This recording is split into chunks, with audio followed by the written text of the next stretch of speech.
नमस्कार दोस्तों, मैं Sumit Chaudhary success plus academy platform पर आप सभी का हार्दिक स्वागत करता हूं। तो दोस्तों, आज के इस वीडियो में हम बात करने वाले हैं दीन ए इलाही रिलीजन के बारे में। और ये जो रिलीजन था दोस्तों, इसे मुगल बादशाह अकबर ने फाउंड किया था, इसने स्थापित किया था। इसका क्या इतिहास रहा है, इसका क्या बैकग्राउंड रहा है और इस रिलीजन के क्या सिद्धांत हैं, इसके बारे में तो हम बात करेंगे ही। लेकिन दोस्तों, आप सभी को पता होगा, हमने बहुत सारे रिलीजन्स की स्टडी करी है और उन रिलीजन्स में ज्यादातर में आपको एक चीज नजर आती है कि उनका एक फाउंडर होता है और वो जो फाउंडर होता है वो उसका प्रोफेट कहलाता है। प्रोफेट बोल देता है उसे, कोई कोई उसे पैगंबर बोल देता है, कोई उसे तीर्थकर बोल देता है, कोई उसे अवतार बोल देता है, कोई उसे मसीहा बोल देता है। नाम अलग अलग है लेकिन बेसिकली एक ही चीज है। और वो जो प्रोफेट होता है वो ये प्रोक्लेम करता है कि उसे एक ब्रह्म ज्ञान की प्राप्ति हुई है, उसे इनलाइटनमेंट मिला है, उसे कुछ ऐसा पता चला है जो कि बाकियों को नहीं पता। और वो चीज जो है वो लोगों के साथ शेयर करता है, प्रीच करता है, जिससे लोगों को कुछ नई चीजें पता चलती हैं और वो जो नए सिद्धांत हैं उन्हीं के आधार पे कोई नया रिलीजन एस्टेब्लिश हो जाता है। ऐसा हमने क्रिश्चियनिटी में देखा, ऐसा हमने इस्लाम में देखा, ऐसा हमने जैन धर्म में देखा, बौद्ध धर्म में देखा। ऐसे बहुत सारे रिलीजन्स में हमने देखा है कि उनके जो फाउंडर होते हैं, उनके जो अवतार होते हैं, वो चीजें बताते हैं और उसके बाद एक नई फिलोसॉफी के आधार पे वो रिलीजन जो है चलने लगता है। लेकिन ये जो लोग होते हैं, ये प्रोफेट होते हैं, ये अपनी जो विषय है, धर्म जो है या फिर जो रिलीजन है, उसके जानकार होते हैं। ये काम करता हुआ आपको कोई बादशाह, कोई एम्परर, कोई राजा नजर नहीं आएगा। लेकिन यहाँ पे ये जो रिलीजन है दीन ए इलाही, इसको फाउंड किया था एक बादशाह ने, बादशाह अकबर ने। एक बादशाह का, एक राजा का काम क्या होता है सामान्यतः? पॉलिटिकल सत्ता को चलाना, एक पर्टिकुलर एरिया के शासन व्यवस्था को चलाना, उसके ऊपर रूल करना, यही करता है एक राजा। हाँ, वो किसी रिलीजन को फॉलो करता है और कई बार क्या होता है, एक राजा एक एक्सटेंड पे जाके किसी एक पर्टिकुलर रिलीजन को पैट्रोनेज देता है, उसको संरक्षण देता है। बाकी रिलीजन्स को कई बार वो राजा जो है मतलब उनके प्रति उदार भी हो सकता है और कई बार कई कई राजा जो है दूसरे धर्मों के प्रति जो है उदार नहीं रहते हैं, उनके प्रति इनटॉलरेंट होते हैं, दूसरे धर्मों का प्रोसिक्यूशन करते हैं। ऐसा हमने दूसरे देशों में भी देखा है, यहाँ पे भी देखा है। हम एग्जाम्पल के तौर पे देख लेते हैं कि देखिए, रोमन साम्राज्य था, उनका एक अपना रिलीजन हुआ करता था। शुरुआती समय पे वो क्रिश्चियनिटी से नफरत करते थे, क्रिश्चियनिटी को प्रोसिक्यूट करते थे। उसके बाद 4th सेंचुरी आते आते उन्होंने क्रिश्चियनिटी धर्म को अपना लिया, अपना स्टेट रिलीजन बना लिया, दूसरे धर्मों को प्रोसिक्यूट करते थे। ऐसा हमने अरब वर्ल्ड में देखा, वहां पे इस्लाम के जो कई सुल्तान हुए, उन्होंने इस्लाम को पैट्रोनेज दी और दूसरे धर्मों को उन्होंने प्रोसिक्यूट भी किया है। कई उद्धार भी लोग हुए उनमें। भारत में अगर बात करें तो भारत में मौर्य वंश जो था, मौर्य वंश जो एक बहुत ही ताकतवर वंश था, भारतवर्ष के ऊपर उन्होंने रूल किया, अखंड भारत को सपना उन्होंने संजोया।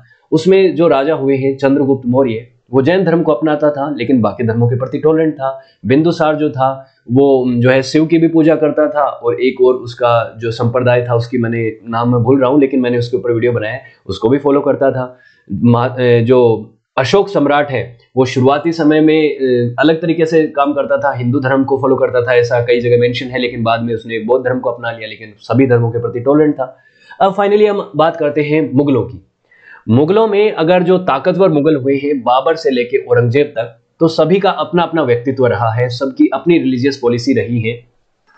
बाबर जो है वो कट्टर सुन्नी इस्लामिक मुस्लिम माना जाता था और औरंगजेब जो है सबसे कट्टर मुस्लिम माना जाता है, दूसरे धर्मों के प्रति वो बिल्कुल इंटॉलरेंट था। लेकिन कुछ लोग ऐसे भी हुए हैं मुगलों में जो कि रिलीजियसली टॉलरेंट थे, उनकी रिलीजियस पॉलिसी है वो काफी टॉलरेंट मानी जाती है। उसमें बादशाहों की बात करें तो अकबर का नाम सबसे ऊपर आता है। अब दारा शिकोह जो है वो राजा नहीं बन पाया, बादशाह नहीं बन पाया, लेकिन उसको सबसे अच्छा ज्ञाता माना जाता है, सबसे अच्छा रिलीजियसली टॉलरेंट व्यक्ति माना जाता है, जो औरंगजेब का सबसे बड़ा भाई था।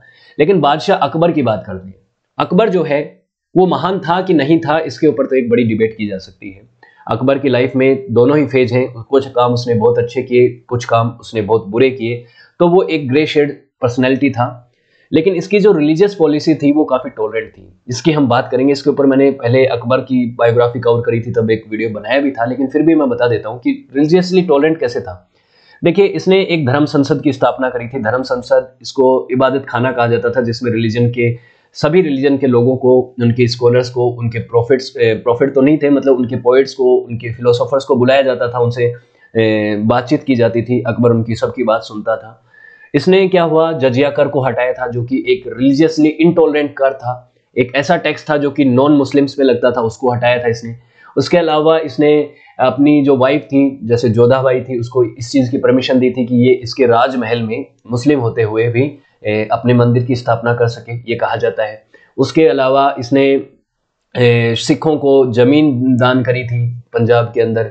जैन धर्म और बौद्ध धर्म के लोगों के साथ भी इसके अच्छे संबंध थे। तो रिलीजियसली टॉलरेंट व्यक्ति माना जाता था। सभी धर्मों के प्रति इसका बिहेवियर जो था, नेचर जो था वो उदार था, किसी से प्रति कोई द्वेष नहीं था, और ये चीजें यहाँ पे क्लियरली नजर आती हैं। तो इसे इस धर्म को स्टैब्लिश करने की क्या जरूरत पड़ गई? दीन ए इलाही धर्म इसने क्यों स्टैब्लिश किया, ये रिलीजन क्यों स्टैब्लिश किया? देखिए, कई लोग कहेंगे कि धर्म नहीं है, रिलीजन है, संप्रदाय है। देखिए, इसके ऊपर हम एक डिबेट करेंगे कि धर्म क्या होता है। धर्म की परिभाषा बड़ी वास्ट है, उसको सिर्फ एक शब्द में बोल देना आसान नहीं है। तो रिलीजन ही मैं बोलना प्रेफर करूंगा यहाँ पे। कई बार हम रिलीजन को सीधा हिंदी में धर्म बोल देते हैं, एक्चुअली संप्रदाय बोलना चाहिए, मैं भी ध्यान रखूंगा इस बात का। तो दीन ए इलाही जो है इसका मतलब होता है रिलीजन ऑफ गॉड।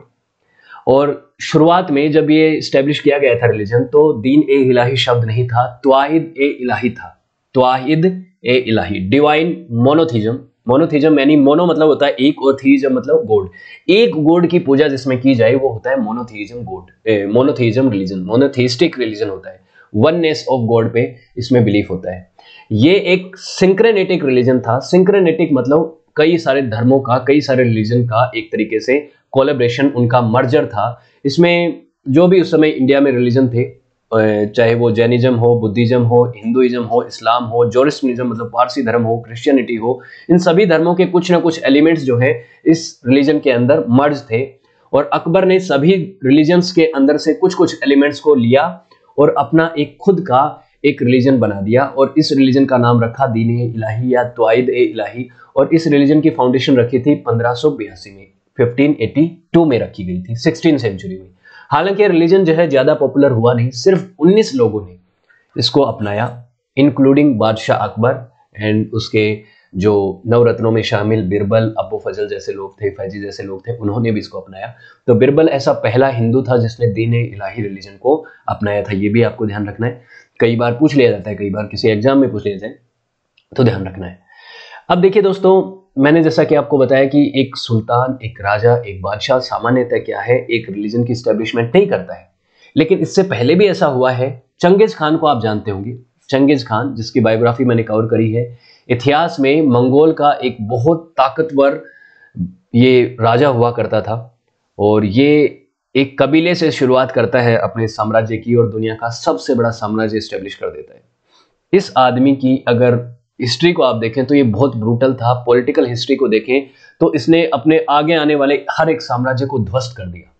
लेकिन इसकी पर्सनैलिटी में एक और भी चीज थी, वो ये थी कि ये रिलीजियसली बड़ा टॉलरेंट था, सभी धर्मों के प्रति उदार था, इसे किसी भी धर्म से कोई चिढ़ नहीं थी। इसका खुद का रिलीजन टेंगरिज्म था, टेंगरी रिलीजन को मानता था। टेंगरी रिलीजन के ऊपर मैंने वीडियो बना रखा है। टेंगरी रिलीजन को मानता था, लेकिन बाकी धर्मों को भी मानता था। तो इसने भी एक ऐसी तरीके का रिलीजन बनाया था कि सभी धर्मों के अलग अलग जो धर्म हैं उनके कुछ एलिमेंट्स को निकाल के एक अपना धर्म बना दिए। इसको बनाया इसने याशा-इल चंगेजी। याशा-इल चंगेजी मतलब कोड ऑफ चंगेज खान। ये तैमुरिड कॉन्सेप्ट पर बना हुआ एक रिलीजन था। और आप जानते हैं कि चंगेज खान जो है वो पीछे जाके, कई पीढ़ियों पीछे जाके बाबर का वंशज, बाबर का क्या है वो भी था। बाबर जो है इसी का डिसेंडेंट था। बाबर जो है तैमूर वंश और जो दूसरी तरफ चंगेज खान, दोनों वंश से आता था। तो इस तरीके से ये भी, इसने भी ऐसा किया था। तो इसी कॉन्सेप्ट के ऊपर जो है आगे चल के अकबर ने भी एक रिलीजन स्टैब्लिश किया जिसको दीन ए इलाही कहा गया। तो ये चीजें आपको समझ में आ गई होंगी। अब क्या होता है, कैसे स्टैब्लिश होता है, तो उसके लिए थोड़ी थोड़ी चीजें अकबर की रिलीजियस पॉलिसी से हम अध्ययन करते हैं। अकबर का जो है साम्राज्य कैसे चला, क्या चला, उसके ऊपर हम बात नहीं करेंगे, सिर्फ रिलीजियस पॉलिसी के ऊपर बात करेंगे। तो अकबर ने, मैंने जैसा कि कहा कि इस्लाम को वो फॉलो करता था, लेकिन बाकी सभी रिलीजन्स के प्रति भी वो टॉलरेंट था, और दूसरे धर्मों के प्रति की फिलोसॉफी, उनके आइडियाज, उनके बिलीफ को जानने की इच्छा उसमें बहुत थी। वो जानना चाहता था कि दूसरे धर्मों के लोग किन फिलोसॉफी को मानते हैं, क्या उनके बिलीफ हैं, क्या उनके रिलीजियस इश्यूज हैं, उनके ऊपर वो डिबेट करना चाहता था, उनको जानना चाहता था। तो इसीलिए उसने एक इबादत खाना शुरू किया। कई बार धर्म संसद लिखा होता है हिंदी में, धर्म संसद उसने स्टार्ट करी। इबादत खाना वैसे होता है कि हाउस ऑफ वर्शिप, जहाँ पे इबादत का मतलब होता है वर्शिप जहाँ पे की जाती हो। और धर्म संसद तो जहाँ पे धर्म के ऊपर डिबेट की जाती है तो धर्म संसद इस तरह से कही जाती है। फतेहपुर सीकरी में 1575 में इसने स्टार्ट की थी और इसका मकसद यही था कि सभी धर्मों के जो पोएट हैं, स्कॉलर्स हैं, थियोलॉजिशियंस हैं और फिलोसोफर्स हैं, इनको सभी को बुला के उनसे बातचीत की जाए और हमें देखा जाए कि हमारा जो साम्राज्य है जिसमें अलग अलग फेथ के लोग रहते हैं वो डिवाइडेड ना रहे। वो ऐसा ना करें कि तुम्हारा धर्म नीचा है, हमारा धर्म सुपीरियर है, आपस में बटे हुए ना हो और हम मिड वे निकालें और जाने कि किसके धर्म में क्या क्या चीज़ें अच्छी हैं, क्या बुरी हैं और उसके ऊपर हम एक चर्चा कर सकें। ये सब चीज़ें हुई और इसमें सभी तरीके के लोग थे, Jainism, Buddhism, Christianity, Hindu, Parsi, सभी लोगों को बुलाया गया, सब लोग आए। लेकिन ऐसी चीज़ जहाँ पे धर्म के ऊपर वाद विवाद हो तो आप जानते हैं कि वो एक फेलियर इंस्टीट्यूट ही होगा, क्योंकि हर धर्म जो है वो आदमी की बड़ी बेसिक सोच में घुसा हुआ होता है। हर आदमी जो है अपने रिलीजन को कभी सवाल करता नहीं है, ज़्यादातर यही देखने को आपको मिलता है। बहुत कम लोग जो है वो अपने रिलीजन के ऊपर सवाल उठाते हैं, उसमें चाहे लाखों ही कमियां क्यों ना हो, लेकिन उसको अंधा होकर फॉलो करते हैं। ये एक बेसिक धारणा है, इंसान की ह्यूमन टेंडेंसी सी है, पता नहीं क्यों है लेकिन ऐसा होता है और लोग अपने आप को सुपीरियर बताते हैं। यहाँ पे भी ऐसा होता है, इस धर्म संसद में भी इस्लाम, हिंदू, जैन, पारसी सब आपस में डिबेट के दौरान लड़ते हैं, एक दूसरे को नीचा दिखाने की कोशिश करते हैं, अपने आप को सुपीरियर दिखाने की कोशिश करते हैं, ये सब चीज़ें चलती हैं। अकबर जो है इससे पहले मैंने जैसा कि आपको बताया कि जजिया कर, पिलग्रिम टैक्स, ऐसी चीज़ें हटा चुका था, अपने आप को रिलीजियसली टॉलरेंट लोगों के सामने प्रेजेंट कर चुका था। तो अकबर जो है दूसरे धर्मों में जो है वो पॉपुलर हो रहा था, लेकिन दूसरी तरफ इस्लाम के लोग जो है वो अकबर से कट रहे थे, उसे मतलब इस्लाम का दुश्मन मानते थे। जो कट्टर मुस्लिम थे वो कहते थे कि ये आदमी इस्लाम को नुकसान पहुंचा रहा है, इस्लाम का रूल है हिंदुस्तान में तो इस्लाम के लोगों का डोमिनेंस भी होना चाहिए, उनकी सुपीरियरिटी भी होनी चाहिए। तो ये चीज़ वो लोग करते थे। और अकबर जो है वो खुद ज़्यादा पढ़ा लिखा था नहीं और वो पढ़ नहीं सकता था, उसको एक बीमारी थी डायलेक्सिया, जिसकी वजह से वो पढ़ नहीं सकता था। लेकिन फिर भी उसने एक बहुत बड़ी लाइब्रेरी इस्टेब्लिश करी और अपने जो नवरत्न थे और अपने जो स्कॉलर्स थे उनसे वो चीज़ें सीखता रहता था, उसमें एक जिज्ञासा थी। तो ये वाली चीज़ जो है, ये वाला जो एस्पेक्ट है अकबर का, ये बड़ा कमाल का है। और जो है दूसरे जो एस्पेक्ट है वो तो आप देखिए, मैंने आपको बताया है जब अकबर की बायोग्राफी कवर करी थी उस समय। तो ये चीज़ें हैं। फिर उसके बाद उसने एक चीज़ देखी कि भाई अकबर को ये चीज़ रियलाइज़ हुई और आप भी इस चीज़ को समझ सकते हैं, ये एक बिल्कुल बेसिक बात है कि हर आदमी जो है वो अपने रिलीजन की इंक्वायरी करता नहीं है। उसको ज़्यादा मतलब बहुत लोग जो हैं वो ठीक है रिलीजन के बारे में जानना चाहते हैं, उन जो माइथोलॉजिकल कहानियाँ हैं उनसे जुड़ाव कर लेते हैं, लेकिन सवाल नहीं करते, कई बार चीज़ों को समझना नहीं चाहते। और कई बार ऐसा होता है कि वो जिस रिलीजन में पैदा हो गए उसको फॉलो करते हैं, बस फॉलो करते हैं कि इस रिलीजन में पैदा हो गए, मैं इस पर्टिकुलर ए रिलीजन में पैदा हुआ हूँ तो ए रिलीजन को ही फॉलो करना है और इसकी जो सारी धारणाएं हैं वो सही है। एक बी रिलीजन में पैदा हो गया, वो बी रिलीजन की सारी धारणाओं को मानेगा और ए रिलीजन को सही नहीं मानेगा, जस्ट बिकॉज कि वो ए बी में पैदा हो गया और बी ए में पैदा हो गया, तो वो एक दूसरे की चीज़ें जो है वो उसको सही या गलत ठहराने की कोशिश करते हैं। लेकिन ऐसा सही है क्या, ये चीज़ देखिए। तो अकबर ने एक चीज़ देखा कि लोग अपने रिलीजन को जस्ट अंधा फॉलो करते हैं, पैदा हो गए उसी को मानते हैं और इंक्वायरी उस पर करते नहीं हैं। और इतनी सारी डिबेट्स के बाद उसको एक चीज़ कंक्लूड हुई कि कोई भी एक सिंगल रिलीजन जो है उसकी कोई मोनोपोली नहीं है, कोई भी रिलीजन जो है वो अपने आप को सबसे सुपीरियर नहीं बता सकता। सब में कुछ अच्छी चीज़ें हैं, कुछ बेसिक जो कुछ गड़बड़ भी हैं, कुछ में कुछ ऐसे मिसकंसेप्ट्स हैं, कुछ ऐसी फिलोसॉफीज हैं जिनको जो काफ़ी ऑर्थोडॉक्स है, अलग अलग तरीके की धारणाएं हैं, काफ़ी कॉम्प्लिकेटेड मैटर है एक रिलीजन। तो ये चीज़ तो सबको समझ में आती ही है, बेसिक अकबर को भी ये बात समझ में आई। तो उसने सोचा कि क्यों ना मैं एक नया रिलीजन फाउंड करूं जिसमें सभी रिलीजन के कुछ कुछ की एलिमेंट्स हों, कुछ बेसिक फिलोसॉफीज हों, कुछ बेसिक बिलीफ्स हों और कुछ जो है एथिकल कोड हो। तो उसने एक नया रिलीजन फाउंड कर दिया यहाँ पे, दीन इलाही नाम का 1582 में। ये 1582 में इस तरीके से इस रिलीजन की फॉर्मेशन हुआ। अब क्या है कि जब फॉर्मेशन किया, नया रिलीजन इस्टेब्लिश किया, तो कई जो स्टॉन्च मुस्लिम थे, कट्टर मुस्लिम थे, उन्होंने इसका विरोध किया और कहा कि अकबर जो है वो ब्लास्फेमी कर रहा है इस्लाम में। ब्लास्फेमी मतलब धर्म विरोधी चीज़ें कर रहा है, अकबर इस्लाम का एक तरफ से अपमान कर रहा है। लेकिन अकबर ने इस चीज़ों का ज़्यादा परवाह करी नहीं और उसने दीन इलाही रिलीजन के ऊपर काम करना शुरू कर दिया। दीन इलाही में जो उसका प्रीस्ट था, चीफ प्रीस्ट जो था, उसको अबू फजल को बनाया गया। अबू फजल ने भी सभी धर्मों का अध्ययन करके उसमें कुछ एथिकल कोड्स को इंक्लूड किया। ये सब चीज़ें हैं। अब यह है कि मुबारक अली इतिहासकार ने कहा है कि दीन इलाही नाम तो उस समय नहीं था, लेकिन उस समय तवायद इलाही नाम का जो है शब्द था, इसी के आधार पे ये शब्द जो है ये रिलीजन बना था। अबू फजल ने ही इसको कॉइन किया था, इस शब्द को भी। और अकबर जो है सभी धर्मों के बिलीफ्स को इसके अंदर इंक्लूड करना चाहता था, जो जो बेसिक कॉन्सेप्ट है। और दीन इलाही अगर अब इसके बिलीफ्स की बात करें तो उसमें बेसिक क्या चीजें हैं, कॉन्सेप्ट ऑफ एथिकल सिस्टम, कि क्या करना चाहिए और क्या नहीं करना चाहिए, क्या सही है क्या गलत है, क्या मोरली सही है क्या मोरली गलत है, इन्हीं चीज़ों के ऊपर फोकस करता है ये रिलीजन। इसमें कोई ये आपको क्रिएशन मिथ नहीं मिलेगा, यहाँ पे आपको कोई माइथोलॉजिकल कहानियाँ नहीं मिलेंगी, कोई बैकग्राउंड नहीं मिलेगा, कोई इतिहास है नहीं। इसलिए तो दीन इलाही में वही चीज़ें हैं कि क्या चीज़ें नहीं करनी है, लस्ट, प्राइड, घमंड, अब्सटेनेशन, मतलब ये सब चीज़ें जो हैं, सेंसुअलिटी, इनसे बच के रहना है आपको। और जो वर्च्यूज हैं उनके ऊपर ध्यान रखना है, पाइटी है, प्रूडेंस है, विवेक है, अब्सटेनेंस है, काइंडनेस है, इन चीज़ों को ऊपर आपको अपने आप को इन चीज़ों के प्रति अपने आप को डेडिकेटेडली इनके प्रति काम करना है। और जो चीज़ें गलत हैं उसको नहीं करना है, जो पाप है उसको नहीं करना है, जो पुण्य है उसको करना है। और इसके अलावा कि जो सोल है, जो आपकी आत्मा है, उसका शुद्धिकरण अगर आप चाहते हैं तो ईश्वर का नाम जपिए, जो कि सुन्नी इस्लाम के अंदर और भक्ति मूवमेंट के अंदर, जो हिंदुइज्म के अंदर भी ये कॉन्सेप्ट है, तो दोनों तरफ से ये चीज़ें ली गई है। सेलिब्रेसी जो है, ये कॉन्सेप्ट जो है सेलिब्रेसी होनी चाहिए, ये हिंदुइज्म में भी है और कैथोलिक रिलीजन है उसमें भी है। सेलिब्रेसी यानी ब्रह्मचर्य का पालन करना। स्लॉटर ऑफ एनिमल्स का फॉरबिडेशन, यानी कि एनिमल का जो किलिंग है उसको नहीं करना चाहिए, जानवरों को नहीं मारना चाहिए, जैनिज्म के अंदर है और भी रिलीजन के अंदर है। तो इन सभी धर्मों के कुछ की एलिमेंट्स को इन्होंने इसके अंदर शामिल कर लिया। और कोई देखिए कोई सेक्रेड इसके अंदर स्क्रिप्चर तो है नहीं, और कोई प्रेस्टियल हायरार्की भी नहीं है कि इसके अंदर पंडित वगैरह होंगे, उनकी संरचना होगी और कोई सीक्रेट स्क्रिप्चर होगा। सीक्रेट स्क्रिप्चर जैसे कि क्रिश्चियनिटी में बाइबल है, इस्लाम में आपका जो है क्या बोलते हैं, हम भूल गए, जैसे हर एक रिलीजन का अपना एक सीक्रेट होता है, जो टेक्स्ट होता है उस तरीके से। जैसे इस्लाम में सॉरी कुरान है, हिंदुइज्म में वेद है, गीता है, उस तरीके से हर धर्म की अपनी अपनी एक होली बुक होती है, इसमें कोई होली बुक नहीं है। जोरिस्टनिज्म से इन्होंने ज़्यादातर जो रिचुअल्स हैं उनको लिया है। जोरिस्टनिज्म मतलब पारसी धर्म, यहाँ से इन्होंने कई सारे रिचुअल्स को लिया है। हिंदुइज्म से भी कुछ रिसाइटमेंट और वर्शिप के संस्कृत के 1000 से ज़्यादा जो नेम्स है संस्कृत के सन के, उनको इस्तेमाल किया है। तो ये सब चीज़ें जो है इन्होंने इस्तेमाल किया है, कई सारे टेक्स्ट को इन्होंने इस्तेमाल किया है, अलग अलग धर्मों से उन्होंने उन चीज़ों को रेफर भी किया है, ये सब चीज़ें हुई हैं।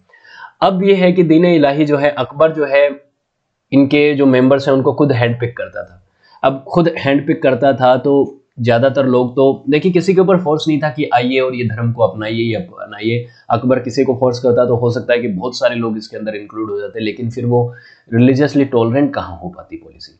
इसलिए सिर्फ 19 लोगों ने इस रिलीजन को फॉलो किया। और अकबर ये मानता था कि देखिए प्रॉफिट मोहम्मद, इस्लाम के जो प्रॉफिट हैं, आखिरी प्रॉफिट, उनके 1000 साल बाद तकरीबन अकबर ने जन्म लिया। और वो चाहता था कि वो भी एक प्रॉफिट की तरह ही जाना जाए आगे चल के, कि उसने भी रिलीजन के अंदर काफ़ी सारे सुधार किए हैं, तो उसको भी एक रिलीजन की प्रॉफिट की तरह देखा जाए। तो सूफीज के अंदर देखिए आपको पता होगा कि अल्लाह अकबर कहा जाता है, गॉड इज़ ग्रेट, इसका मतलब होता है मोस्ट ग्रेट, और इसको गॉड इज़ अकबर भी आप इसको कर सकते हैं। तो ये जो चीज़ है ये देखा जाता है कि अकबर किस तरीके से इस चीज़ के प्रति ये भी था, उसके मन में कहीं ना कहीं ये भी चीज़ थी कि वो उसको रिलीजियसली प्रॉफिट के तौर पे या रिलीजियस रिफॉर्मर के तौर पे भी जाना जाए। तो रिफॉर्मर की तरह अपने आप को जाना चाह रहा था, इसलिए उसने दीन इलाही जो सेक्ट है उसकी भी स्थापना कर दी। और रिलीजियसली उसने कई सारी डिबेट्स रखी, कई सारी चीज़ें ऐसी करी जिससे लगता है कि वो इसके प्रति काफ़ी अपने आप को जानने में जिज्ञासु था वो चीज़ों को। बिलीफ्स की बात करें अगर दीन इलाही के, तो यूनिटी ऑफ गॉड की बात करता है कि एक गॉड है और जो है हर किसी को फॉलो सल्यूट वन अनदर, एक दूसरे को फॉलो वन अनदर, अल्लाहू अकबर, और ये चीज़ जो है इसको ही may his glory be glorified, ये सब चीज़ें बोलना है। मतलब ईश्वर की जिस तरह से आप प्रे करते हैं तो उसमें ये सब बोलना है, ये सल्यूट फॉलो करना है। Absence of meat of all kind, किसी भी तरीके का मीट जो है, किसी भी तरीके का मांस जो है उसको ग्रहण नहीं करना है। और once on birth anniversary party was to must for every member, जो किसी के जन्म के ऊपर सेलिब्रेशन करना चाहिए। अहिंसा का फॉलो करना चाहिए, अहिंसा रखनी चाहिए, किसी के ऊपर हिंसा नहीं करनी चाहिए। तो इस तरीके के कुछ बहुत ही बेसिक कॉन्सेप्ट है, बहुत ही बेसिक कॉन्सेप्ट है। इसके आधार पे ये चीज़ें हुई, दीन इलाही इस तरीके से बनाया गया। देखिए हर धर्म के आपको इसके अंदर दिखेंगे, ये हिंदुइज्म हो गया, क्रिश्चियनिटी हो गया, ये जुडाइज्म हो गया, अलग अलग इस्लाम हो गया, तो इस तरीके से अलग अलग रिलीजन्स को इस तरीके से इसके अंदर शामिल करके ये एक नया रिलीजन बना दिया। तो अकबर को उम्मीद थी कि इस रिलीजन को बहुत लोग फॉलो करेंगे, लेकिन ऐसा ज़्यादा हुआ नहीं। और इसमें आप देख लीजिए, अब आपको कुछ की पॉइंट्स बता देता हूँ। 19 लोगों ने इसको फॉलो किया था सिर्फ, और किसी को मजबूर नहीं किया गया कि ये रिलीजन ज्वाइन करना है। हालांकि ये फेल हो गया था, लेकिन फिर भी ये रिलीजन जो है इतिहास में हमारे लिए महत्वपूर्ण है, क्योंकि अकबर की रिलीजियस पॉलिसी को काफ़ी बताता है। उसके बाद एक थ्योरी है इस रिलीजन के बारे में, और वो थ्योरी है सुलह एक कुल। सुलह एक कुल जो है, ये आर्गुमेंट है कि कुछ लोगों का ऐसा मानना है, एक थ्योरी कहती है कि ये देखिए रिलीजन नहीं था, ये एक थ्योरी थी, एक फिलोसॉफी थी, और ये मिसकंसेप्ट है कि लोगों को लग गया कि ये एक रिलीजन था नया तरीके का, और इसको हिस्टोरियंस ने, ब्रिटिश हिस्टोरियंस ने जब ट्रांसलेट किया तब कुछ गड़बड़ हो गई। अबू फजल का जो काम है उसको गलत तरीके से ट्रांसलेट कर दिया गया। सुलह एक कुल नाम की एक पॉलिसी थी अकबर की, एक रिलीजियस पॉलिसी थी, और इस सुलह एक कुल का मतलब होता है यूनिवर्सल पीस। और अबू फजल का ऐसा मानना था कि जो एम्परर है, जो बादशाह है, वो एक यूनिवर्सल एजेंट ऑफ गॉड है, ईश्वर का प्रतिनिधि है धरती के ऊपर। तो उसका ये दायित्व बनता है कि वो किसी एक धर्म के प्रति अपने आप को पूरी तरह से बाउंड ना करे, वो सभी धर्मों की बराबरी से रेस्पेक्ट करे और किसी भी तरीके का डिस्क्रिमिनेशन ना रखे, किसी में भी भेदभाव ना रखे। इसीलिए सुलह एक कुल नाम की पॉलिसी लेके आए, यूनिवर्सल पीस नाम की पॉलिसी लेके आए सभी धर्मों के बीच में। और उसी सुलह एक कुल का ही एक पार्ट जो था वो दीन इलाही था। ये एक अलग सेपरेट रिलीजन नहीं था। ये इसलिए कहा जाता है क्योंकि दीन इलाही जो है वो रिलीजन के सारे एस्पेक्ट्स को फुलफिल नहीं करता। रिलीजन के कई सारे की एलिमेंट्स होते हैं, उसमें एक प्रॉपर गॉड होता है, उसका नाम है, उसका एक रिलीजियस टेक्स्ट होता है रिलीजन का। उसके अलावा उसमें प्रॉपर तरीके से रिचुअल्स होते हैं, अलग अलग तरीके की धारणाएं होती हैं, ट्रेडिशंस होते हैं, वो बहुत सारी चीज़ें हैं, कॉम्प्लेक्स जो चीज़ें हैं वो एक रिलीजन जाके बनता है। इसमें इतनी सब चीज़ें हैं नहीं, ये मॉरल कोड ऑफ एथिक्स ज़्यादा लगता है दीन इलाही एक रिलीजन से ज़्यादा, तो इसलिए ये एक थ्योरी बनती है। तो ये सब चीज़ें हैं। इम्पैक्ट की बात करें तो इम्पैक्ट जो है वो दूसरे धर्मों के लोगों के ऊपर पड़ा कि अकबर जो है वो सभी धर्मों के प्रति उदार है, वो उन धर्मों के की एलिमेंट्स को अपना के अपना एक रिलीजन जो है वो फॉलो कर रहा है, और वो सभी धर्मों के कुछ कुछ की एलिमेंट्स को लेके अपना एक धर्म अपना के बैठा है। वो बादशाह जो है वो सभी धर्मों का रिप्रेजेंटेटिव लग रहा था। हालांकि मुस्लिम्स जो है वो इस चीज़ से खफा थे, अकबर से कट रहे थे, लेकिन दूसरे धर्मों के लोग इससे थोड़े से जुड़े। लेकिन ये अकबर की विरासत के तौर पे जाना जाता है, लेकिन अकबर के बाद ये धर्म जो है या फिर ये जो रिलीजन है ये आगे नहीं जा पाया, और ये एक तरह से गायब हो गया है, लॉस्ट इन ओब्लिवियन वो कहते हैं ना, वो हो गई। क्योंकि दीन इलाही अकबर की डेथ के बाद, क्योंकि इतने ही लोग फॉलो करते थे, 19 लोग तो पूरे ही थे, उनके बाद कोई किसी ने इसको धारण ही नहीं किया। और इवन आगे चल के अकबर के वंशज औरंगजेब ने, ग्रैंडसन ने, इसने के इस धर्म के फॉलो करने वाले लोगों को पेनल्टी कर दी, सप्रेस कर दिया, उनको डेथ पेनल्टी तक की उनके ऊपर घोषणा कर दी कि कोई भी इस तरीके के मोमेंट को फॉलो करेगा तो उसको मैं जान से मार दूंगा। तो इस तरीके की चीज़ें हुई तो लोग कैसे फॉलो करेंगे। और 17वीं शताब्दी के अंदर आगे चल के शाहजहाँ का जो बड़ा बेटा है, इसी औरंगजेब का बड़ा बेटा दारा शिकोह, उसने ट्राई किया था कि दीन इलाही को फिर से इस्टेब्लिश किया जाए। दारा शिकोह काफ़ी अच्छा जानकार था, अलग अलग धर्मों की उसने स्टडी करी थी, महाभारत और पुराणों को इसको संस्कृत भाषा से फारसी भाषा में अनुवाद तक किया था। तो ये एक अच्छा व्यक्ति था, चीज़ों को समझता था, धार्मिक उदार था, बाकी सभी रिलीजन्स की परवाह करता था। लेकिन ये जो है इसको मरवा दिया था औरंगजेब ने, इसके छोटे भाई ने मरवा दिया था दारा शिकोह को। और उसके बाद जो है औरंगजेब आया, उसने फतवाए आलमगिरी कंपाइल किया। फतवाए आलमगिरी मतलब आलमगीर का फतवा, आलमगीर खुद औरंगजेब अपने आप को कहता था, उसने ये ले रखा था टाइटल। तो उसमें जजिया भी उसने इम्पोज कर दिया और इस्लामिक शरीयत लॉ इस्टेब्लिश कर दिया, जो एकदम कट्टर जो रूल है वो इस्टेब्लिश कर दिए। ऑर्थोडॉक्स इस्लाम को का वो मानने वाला था, दूसरे धर्मों के प्रति वो बिल्कुल भी टॉलरेंट नहीं था। तो ये सब चीज़ें हुई, तो ये जो रिलीजन है जो अकबर ने शुरू किया था ये गायब हो गया, ख़त्म हो गया। बस अब इसको हम पढ़ते हैं, किताबों में पढ़ते हैं, और कुछ इसका कोई फॉलोअर है नहीं। होपफुली चीज़ें आपको क्लियर हुई होंगी। अगर वीडियो अच्छा लगा तो लाइक कीजिएगा, शेयर कीजिएगा, लेकिन साथ ही सक्सेस प्लस एकेडमी की ऑफिशियल एप्लीकेशन को भी डाउनलोड कीजिएगा, जहां पे आपको इन वीडियोस की PDF मिल सकती हैं सभी की, और यहाँ पे इनसे रिलेटेड वीडियोस भी मिलेंगे। और साथ ही आप यहाँ पे सक्सेस प्लस एकेडमी के जो कोर्सेज हैं उनको भी परचेज कर सकते हैं। यहाँ पे मुझे चैट सेक्शन में जुड़ के आप मुझे किसी भी तरीके का कोई डाउट हो तो वो पूछ सकते हैं, कोई वीडियो आपको चाहिए तो वो भी मैं आपको प्रोवाइड कर दूंगा, किसी तरीके के कोई नोट्स में कुछ भी दिक्कत हो आप यहाँ पे बात कर सकते हैं। साथ ही इन वीडियोस के साथ साथ आपको जब आप कोर्स परचेज करेंगे तो इनकी PDF और इनसे रिलेटेड टेस्ट सीरीज भी मिलेंगी, ताकि आप अपनी पढ़ाई का आकलन भी कर सकें कि आपने जो कुछ सीखा है उसका आपको कितना आता है। तो होपफुली चीज़ें अच्छी लगी होंगी। वीडियो अगर अच्छा लगा तो लाइक शेयर सब्सक्राइब के साथ साथ सक्सेस प्लस एकेडमी के सभी प्लेटफॉर्म्स के साथ जुड़िएगा। Thank you so much for watching this video. Have a good day, see you next class.